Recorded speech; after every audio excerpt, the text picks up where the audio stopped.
रसोई की रोज सूखी दाल। ये है हमारा सेठी परिवार। रेखा के दो बेटे हैं, निखिल और योगेश। दोनों की शादी हो गई है। बड़ा बेटा निखिल जो नीचे के फ्लोर पर रहता है और रेखा अपने छोटे बेटे के साथ ऊपर रहती है। दोनों बेटों की शादी को काफ़ी वक्त हो गया है और अब रेखा और उसके पति को लगता है कि उन्हें भी सारी चीज़ों का बंटवारा कर देना चाहिए। चाय पीते हुए दोनों यही बात कर रहे थे। हाँ, बात तो तुम सही कह रही हो। अब हमें दोनों बहुओं के बीच में सब कुछ बंटवारा कर ही देना चाहिए, लेकिन करेंगे कैसे? हाँ, मैं भी यही सोच रही हूँ। नीचे का फ्लोर है वो बहुत अच्छा बना हुआ है, कमरे भी ज़्यादा है, सारा फर्नीचर भी बना हुआ है। यहाँ ऊपर ना तो रंग किया हुआ है ना ही कुछ खास फर्नीचर है। जो भी बहू नीचे का फ्लोर लेगी वो काफ़ी सुखी हो जाएगी। हाँ, लेकिन किसे देना है नीचे का फ्लोर? अभी तो नीचे निखिल और उसकी पत्नी रह रहे हैं ना। रह रहे तो क्या हुआ, उनका थोड़ी ना हो गया रहने से। है तो हमारे नाम पर, ये घर हम किसी को भी दे। हाँ, दोनों बहुओं में से कौन हमारी ज़्यादा सेवा करता है, कौन हमारा ज़्यादा ख्याल रखता है, ये तो हमें देखना ही पड़ेगा। बिल्कुल, मैं भी कहाँ यूं ही इन दोनों के हाथ में सब कुछ सौंपने वाली हूँ जी। ऐसे ही आपकी मेहनत की कमाई है, ऐसे थोड़ी ना बहू के हाथ में जाने दूंगी। हम ये फैसला सब कुछ देखने समझने के बाद ही करेंगे। मैं भी इन दोनों को नोट कर रही हूँ कि कौन मेरे दिल में जगह बनाता है आखिर। यश और रेखा ये बातें कर रहे थे कि ये सारी बातें उनकी छोटी बहू कान लगाकर सुन लेती है, जो कि दरवाजे के बाहर खड़ी थी। अच्छा हुआ मैंने माँ जी और बाबू जी की बातें सुन ली, लेकिन मैं उनके दिल में जगह बनाऊँ कैसे? मैं सब तो करती हूँ, उनकी सेवा भी करती हूँ। अब मैं रोज़ रोज़ अच्छा अच्छा खाना बनाकर खिलाऊंगी उन्हें, शायद उससे वो मुझसे ज़्यादा खुश हो जाए। उस दिन से रोशनी ने दुगनी मेहनत करना शुरू कर दिया। वो रोज़ कुछ ना कुछ अलग सा बनाती और उसे सजाने में भी बड़ी मेहनत करती। अरे रोशनी, आज कोई आने वाला है क्या? इतना सब खाने में बनाया है। हाँ, ज़रा देखो तो, ये खस्ता कचौरी, साथ में आलू की सब्जी, गर्मा गर्म पूरियाँ, इमली की चटनी, मोतीचूर के लड्डू इतना सब है, मेरे मुंह में तो पानी आ रहा है। हाँ, पानी तो मेरे मुंह में भी आ रहा है, लेकिन इतना सब क्यों बनाया है आज? अरे क्यों से क्या मतलब है आपका माँ जी? मैंने ये सब आप दोनों के लिए बनाया है। आपको खाने का बड़ा शौक है ना, इसलिए मैंने स्पेशली आप दोनों के लिए बनाया है। क्या हम दोनों के लिए तुमने इतना सब अकेले बनाया बहू? अरे अभी तो एक दो चीज़ें और भी बनानी थी, लेकिन वो रह गई। कोई बात नहीं, मैं वो रात को बना दूंगी। अरे नहीं नहीं बेटा, ये भी बहुत ज़्यादा है। कुछ ज़्यादा नहीं है माँ जी, आप दोनों बैठिए ना, मैं आपके लिए ठंडा ठंडा शरबत लेकर आती हूँ। आज तो मज़ा ही आ जाएगा खाने में, सच में। छोटी बहू के राज में ऐश करिए और क्या। जब से रोशनी को पता चला था कि उसकी सास ससुर घर का बंटवारा करने वाले हैं, तब से वो पूरी कोशिश कर रही थी कि उसे वो नीचे वाला फ्लोर मिल जाए, जिससे उसका भविष्य बन जाए। लेकिन इसके बारे में बड़ी जेठानी को अभी तक कोई आइडिया नहीं था। माँ जी, बाऊ जी, मैं आप दोनों के लिए करेले की सब्जी लाई थी। अरे बड़ी बहू, करेले की सब्जी कौन खाएगा? यहाँ देखो, रोशनी बहू ने आज क्या क्या बनाया है हमारे लिए। ये क्या है? पानी पूरी, दही पूरी, चाट पापड़ी, आलू भुजिया चाट। यहाँ क्या कोई चाट का ठेला लगा है? अरे नहीं भाभी, कल माँ जी और बाऊ जी को चाट खाने का बड़ा मन था, लेकिन वो जा नहीं पाए थे मार्केट, तो आज मैंने घर पर ही उनके लिए चाट बना दी। अरे वाह, तुमने तो सच में चाट का ठेला ही घर पे लगा दिया। और नहीं तो क्या, जिस तरह की चाट खानी हो वो हम खा सकते हैं। सच में रोशनी बहू, तुझे ये सब करने की कोई ज़रूरत नहीं थी। कितना थक गई होगी बेटा तू। अरे माँ जी, अपनों के लिए करने में कोई थकता थोड़ी ना है। आप भी बैठिए ना भाभी, आपने तो वैसे भी करेले की सब्जी बनाई है, आप भी ये चटपटी चाट खाकर जाइए। हाँ प्राची बहू, आजा तू भी चाट खा ले। इस चाट के आगे तो करेले मज़ा ही नहीं देंगे। प्राची को तो आइडिया भी नहीं था कि रोशनी किस तरह की चाल चल रही थी। रेखा और यश की नज़र में रोशनी अब अपनी कीमत बहुत ऊपर लाने में लगी हुई थी, जिससे उसे वो नीचे का फ्लोर आसानी से मिल जाए। अरे बाबूजी, क्या हुआ? आज बड़े थके थके लग रहे हैं। हाँ, आज सोच रहा था कि दोस्तों के साथ बाहर जाता हूँ, लेकिन आज इतनी ठंड पड़ रही है कि हम कहीं चाय पीने जा ही नहीं पाए। सब लोग घर में छुप कर बैठ गए। बस इतनी सी बात है, मैं हूं ना बाबूजी, आप क्यों चिंता करते हैं? क्या मतलब बहू? मैं कुछ समझा नहीं। आप अपने दोस्तों को यहाँ बुला लीजिए। मैं बाहर आंगन में आपके लिए मस्त आग जला देती हूँ और कुर्सियाँ भी रख देती हूँ। आपके दोस्तों के लिए अदरक और तुलसी की गर्मा गर्म चाय बना देती हूँ। सच बहू? अरे नहीं नहीं नहीं, ऐसे तो तुझे बहुत तकलीफ हो जाएगी। अरे नहीं बाबूजी, कोई तकलीफ नहीं होगी मुझे, आप बुला लीजिए उन्हें, मैं अभी सबकी तैयारी करती हूँ। अरे रोशनी बहू इतना कह रही है तो बुला लीजिए, और क्या। यश अपने दोस्तों को बुलाकर लाता है। रोशनी बाहर कुर्सियां रख देती है और आग भी जला देती है। लेकिन इतना सब करते हुए उसे गुस्सा तो बहुत आ रहा था, पर उसे ये भी पता था कि इन सब के बाद ही तो उसे प्रॉपर्टी का बड़ा हिस्सा मिल सकता है। ये चाय, ये पकौड़े, रोज़ रोज़ इनकी इतनी खातिरदारी करना, ये सब मैं कभी नहीं करती अगर वो मुझे नीचे का आलीशान फ्लोर नहीं चाहिए होता तो। लेकिन ठीक है, इतनी मेहनत के बाद मुझे पता है कि ये लोग मुझे ही देने वाले हैं सब कुछ। रोशनी बहू, हो गई चाय तैयार? जी भाऊजी, बस हो ही गई है, अभी लेकर आ रही हूँ।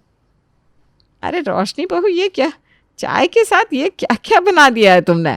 कुछ नहीं माँ जी, ये आलू के पकौड़े हैं, ये ब्रेड के, ये प्याज के, ये टमाटर के, और साथ में मठरी भी बनाई है।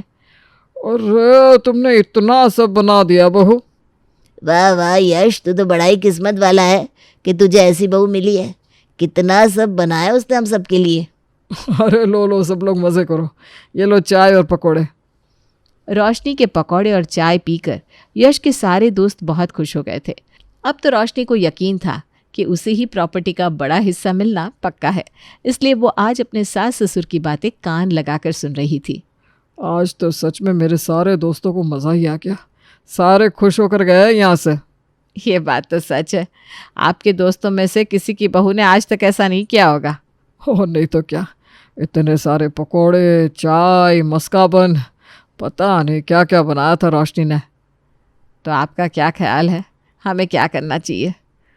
मैं तो अभी भी उलझन में हूँ, क्योंकि किसी बहू को सिर्फ खाने के ऊपर इतना बड़ा हिस्सा दे देना ठीक नहीं लगता।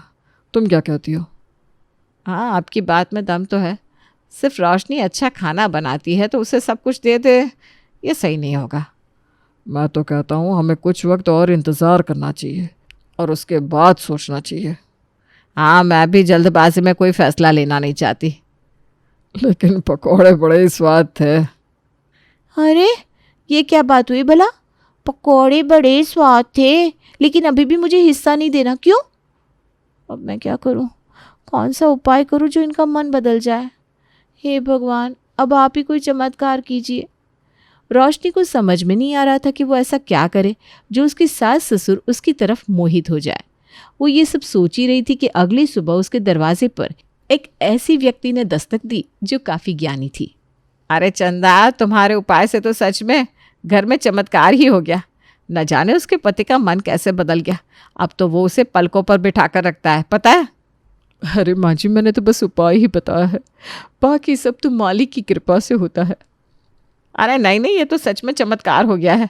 रोशनी बहू, ये सच में बड़ी चमत्कारी ज्ञानी है। ये जो भी उपाय बताती है उससे सब कुछ हासिल हो जाता है। मेरी सहेली के पति तो अब उसकी एक बात को नहीं टालते। अरे आंटी, आप तो मेरी बस खामखा तारीफ कर रही हैं। अरे तुम हो ही तारीफ के काबिल। रुको, मैं तुम्हारे लिए वो तोहफा ले आती हूँ जो मेरी सहेली ने तुम्हारे लिए भिजवाया है। जी। रेखा के अंदर जाने के बाद रोशनी चंदा को देखे जा रही थी। उसे देखते ही चंदा ने उससे कहा, मैं जानती हूँ तुम्हारे मन में क्या है, मेरे पास एक उपाय है। हाँ, आप तो सच में अंदर की बात भी पढ़ लेती हैं। मैं तुम्हें एक उपाय लिख कर देती हूँ, बस ये 1 महीने तक करना, तुम्हारा सारा काम हो जाएगा। धन्यवाद। रोशनी ने वो पर्ची ले ली और अगले दिन से ही उस उपाय को करने में लग गई थी। अब वो उपाय क्या था, आइए देखते हैं। रोशनी बहू, आज खाने में क्या है? आज तो बड़ी ज़ोरों की भूख लगी है। हाँ, मुझे भी आज ऑफिस में बड़ा काम था, बहुत थक गया हूँ। बस मैं खाना लगा ही रही हूँ। ये रही सूखी दाल और चावल। सूखी दाल और चावल? ये क्या बनाया है आज तुमने बहू? अरे माँ जी, आप खाकर तो देखिए, आपको बड़ी ही स्वाद लगेगी।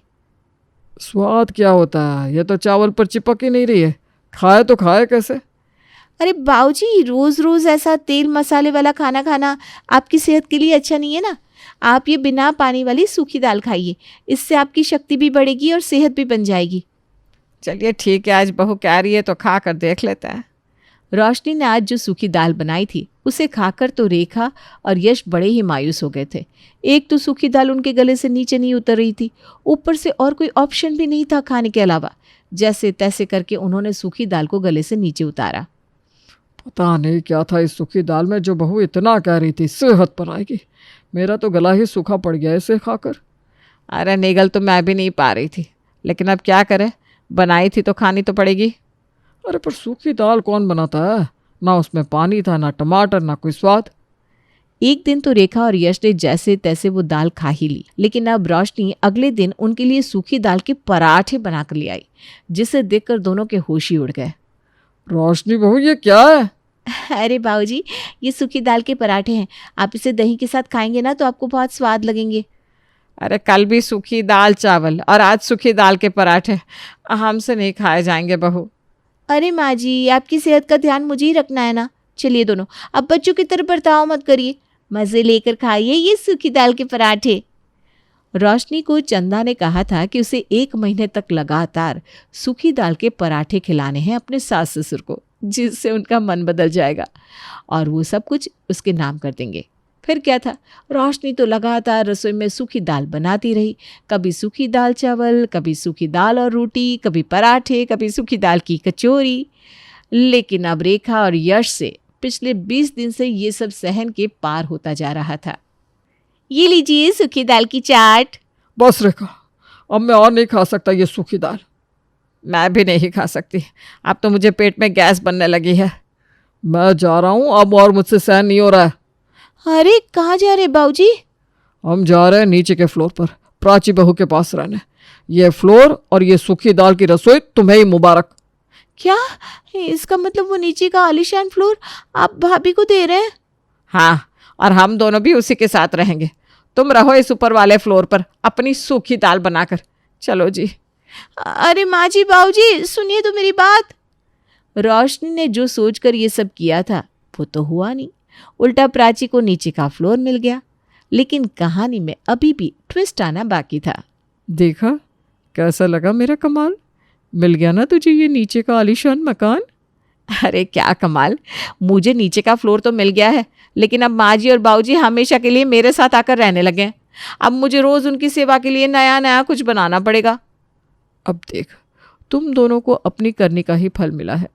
तेरी देवरानी को लालच थी कि उसे वो फ्लोर मिले, इसके लिए उसने बहुत कुछ किया, लेकिन मन से नहीं, तो उसे नहीं मिला।